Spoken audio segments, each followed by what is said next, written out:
The story about Lamar Odom, the Kardashian girls, and the Netflix documentary is actually getting really spicy, and there's a lot of things to talk about. We're gonna dive into this complete story, but before I do, I actually want to thank all of you who have subscribed to the channel. This is a great way for you to be notified as my next video drops, so you don't miss anything important. Now, let's get to the story. One of the biggest misconceptions about the Kardashians is the online narrative about the Kardashian curse, because the internet has been running with this narrative for years now. The idea is that any man who gets involved with that family ends up cursed, meaning their career is destroyed and their life is in shambles. Everyone points fingers at the Kardashians like they're the villains of the story, which I can't really knock people for. You know, we can understand why, since they're attention seekers, but we can't keep ignoring the willing participants. They're also using the Kardashian name to be bad themselves. It still doesn't take away that a lot of men have been used as collateral damage for the family's media machine. I sometimes wonder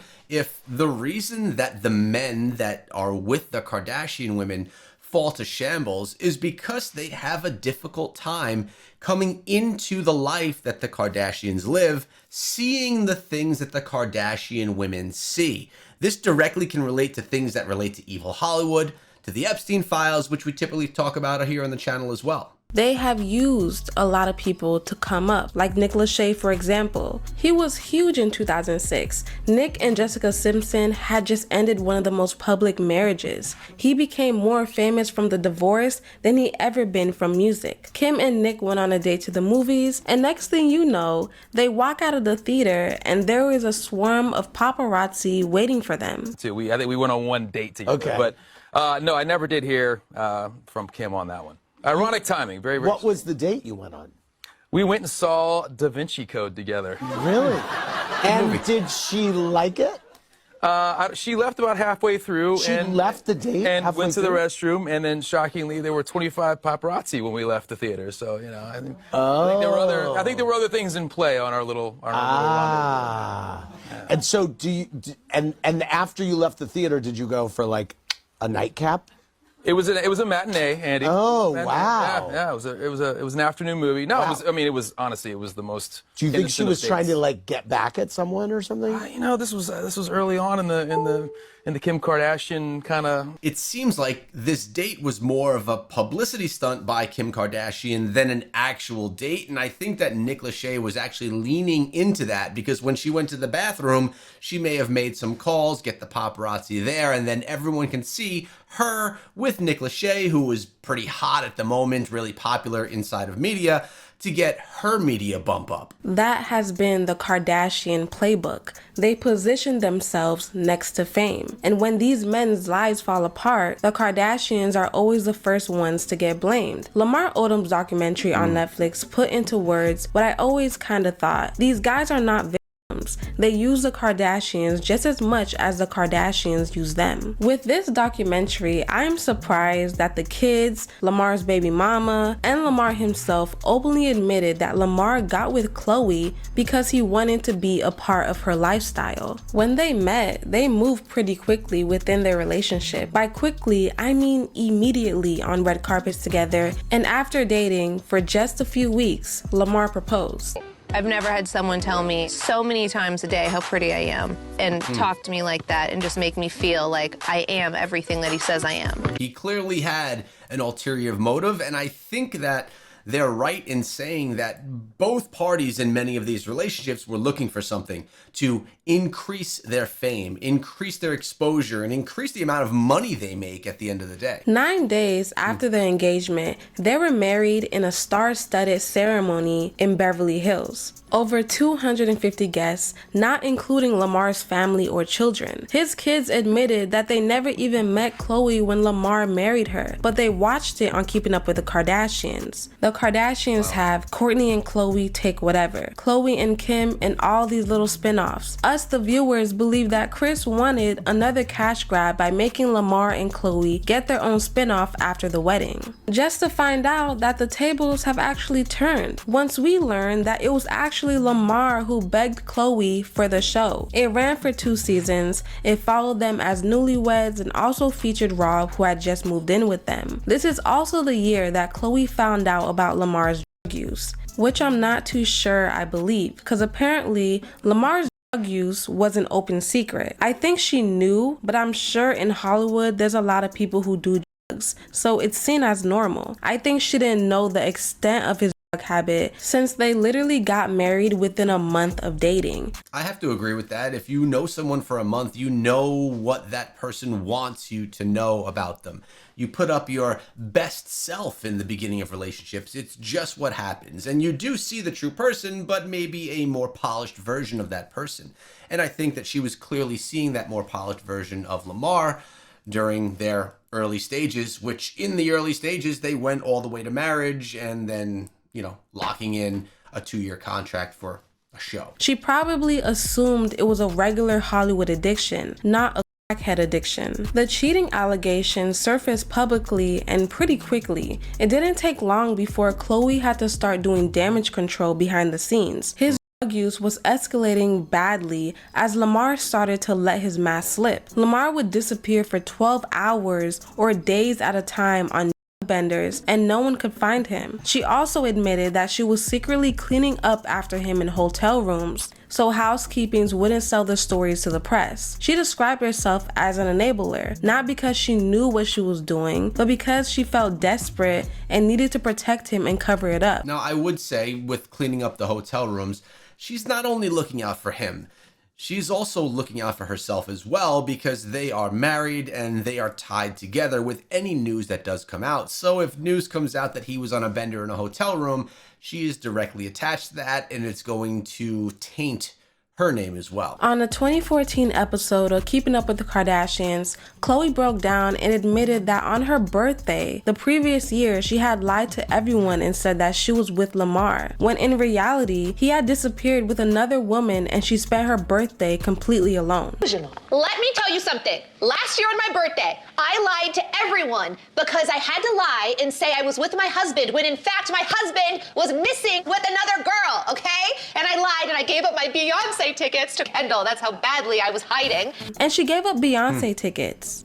During their separation, Lamar got a whole PR team and he's doing interviews, lying, saying how much he loves Khloé and how they talk every day, just lying and making an effort to attach himself to her, which at that point, they weren't even speaking. So one day in 2015, Lamar wants to party. He goes to the Love Ranch and in his words, was given a drink, and the next 3 days was an absolute blur. Wow. This is the only word I can tell you. I went there. I didn't do drugs that night. I wound up with drugs in my system. So wait a minute, there were stories out that you had taken the first night. There was only one night, as far as I'm concerned. I got there, had the drink, and woke up 3 days later, ripping tubes out of my neck, not knowing how I got there. Unable to speak or walk. And you are positive you did not do any drugs the night you OD'd? As much as I'm positive I'm a black man sitting in front of you. He doesn't remember a thing that happened. But in the documentary, one of the managers said they found a gas station erotic pill. Investigators and the brothel staff pieced together the chain of events. Lamar had been drinking, doing drugs, and on top of that, he'd taken roughly 10 doses of gas station enhancement pills called Reloaded. Cocaine is a vasoconstrictor. It tightens your blood vessels and hammers your heart. Those enhancement pills do the opposite. They dilate your blood vessels and force increased blood flow. You put these two things inside your body and your cardiovascular system doesn't know what to do. So it sounds like he's actually lying. He said that he knows as much as he's a black man that he didn't take any that night, but when they're going and doing all of the toxic stuff, it's coming out that he actually did do all of these things. So what is the reason for him to lie? If it's known that he does these drugs, why would he lie for that instance? The strain on your heart is enormous. The risk of stroke spikes up dramatically, which explains his 6 heart attacks and 12 strokes. This is the part a lot of viewers where we all have come to the collect conclusion that Lamar is an and he has never loved Khloé. To go through rehabilitation where you had to regain your cognitive abilities while you're in the middle of a divorce with your wife because you chose crack instead of your marriage, and she stays by your side to help you. She helped you walk and speak, paid your bills, and became your primary caretaker through thick and thin, while you were actively cheating on her. And then when you talk about how you did her wrong and how forgiving she is, you sum it up to her wiping your ass. I mean, like, peak partying Lamar? Is it a bunch of women? Are you having a foursome? Are you... What's going on? I think the craziest night, I think Khloe, she came into the hotel room at the Roosevelt. Okay, you and Khloe? No, I was at the hotel room with some other women. Oh. She came into the hotel room, she started beating the ass. Wow. At the Roosevelt. So you're in the room with just one or multiple I forgot how many women it was. More than one, though, for sure. It's possibly, could have been more than one. So wow, this is actually showing what type of person he actually is. To be honest with you, listening to all of this right here, it leads you to believe that the Kardashian is actually the one, in this case, that was more of the victim. Now, of course, maybe there were ulterior motives right here and there, but he definitely seems, Lamar seems like the aggressor in this situation, and mostly to be the one at fault. Khloe finds out you're there. Yeah, I don't know how the you know I was there, though. Because she's a woman. They're the best. How you know which hotel? Because she probably knows people, bro. She's Khloe Kardashian. She probably, slipped the guy at the front desk. I don't know. Okay, so you're cheating on Khloe. Yeah. She shows up. What happens next? I don't know. She just started f***ing the girl up. Jesus. At the Roosevelt Hotel. I had to, get her off the girl. I'm thinking about, this girl gonna press charges. Right. TMZ. But, I got her off the girl. Did you guys end up like the girl never went to the police or freaked out? No. Oh, she was a real one. I wish I could remember who it was. Wow. He doesn't remember. I can't remember. How many times, because, you and Khloe had a relationship that I think was, we got to watch it on TV. People loved y'all, you know what I'm saying? People loved y'all together. Were you obviously you cheated, but how many times did you get caught cheating by Khloe?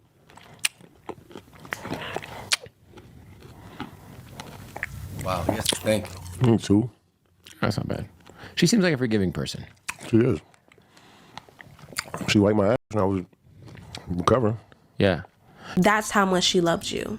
Khloe was really there for him. Her family treated him like one of their own. And it seems like Lamar doesn't take accountability for what happened and what Khloe had to deal with. As Khloe spent half the year helping Lamar rehabilitate, he pretended that he wasn't getting better. He basically played slow, like he wasn't gaining his functions quick enough and that he still needed help. One day, Khloe came to the house that she got him, mind you. As soon as she walked in, she smelled crack. She silently creeped up the stairs and saw him smoking crack after he had almost died from doing drugs. He pretended like he was still recovering, but had enough energy to call up a drug dealer and buy crack. I was there when your father said pull the plug so he can be on your life insurance.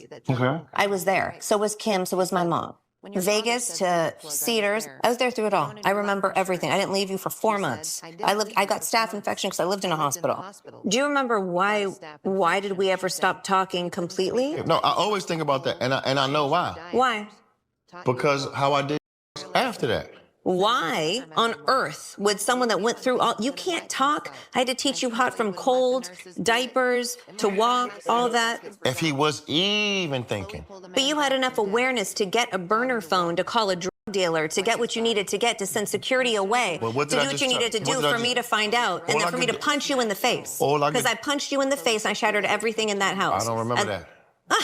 I think Khloe loves hard, and that sounded like the biggest devastation, to know someone you love is taking complete advantage of you and has always taken advantage of what you could do for him. Nasty work. And for that, I respect Khloe for leaving, but I also feel bad because that's the type of man that came into her life a second time with Tristan. I mean, honestly, she didn't leave soon enough. If he was treating her this way and using her kindness for that long, she should have left a long time ago. It seemed like she was committed to the marriage, committed to him getting better after almost dying and then being brought back.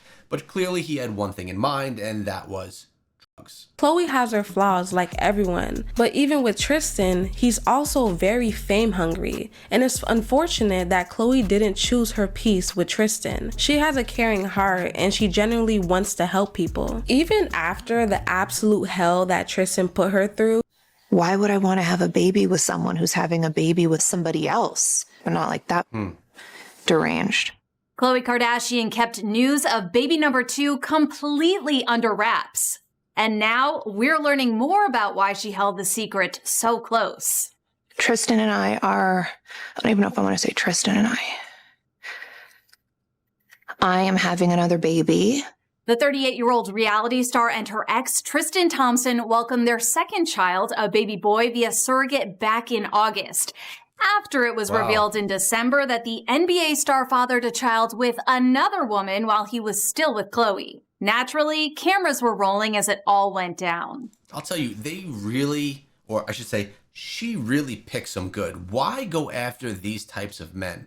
There are tons of great men in this world, and men that do this type of stuff are just a really bad representation for all of the good guys out there. But for some reason, a lot of the Kardashians, not only her, but many of the Kardashians just choose very poorly. What is in the media is sort of things that we feel we need to film because it's in a way unfair to the viewers if they don't get to see that we've shared so much about our lives, especially the older ones. We've been doing this for so long. And during the season 2 premiere of Hulu's The Kardashians, Khloe reveals that just days before the scandal broke, the two did an embryo transfer to their surrogate in hopes of having a second child together. We did an embryo transfer like days before Thanksgiving, and I found out about Tristan's situation the first week of December.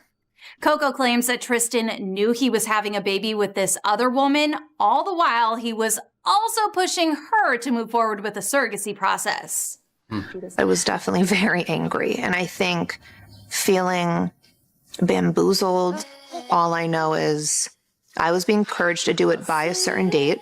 In hindsight, he always knew when the other baby was being born, and he found out July 2nd, so he did know. She became the primary caretaker for Tristan's brother, Amari, following the death of their mother in January of 2023. Amari lives with epilepsy, and he does require specialized care, so he lives with Khloe in LA. Lamar took zero accountability in the documentary. It seems like he just needed... So in all of this, Khloe actually seems like the victim, while Lamar and other men completely took advantage of her kindness, her money, and just her overall life. But that's not as deep as the story goes. In this video, we go in depth about the Kardashian family and how they steal $600 million from Britney Spears. I'll see you over there.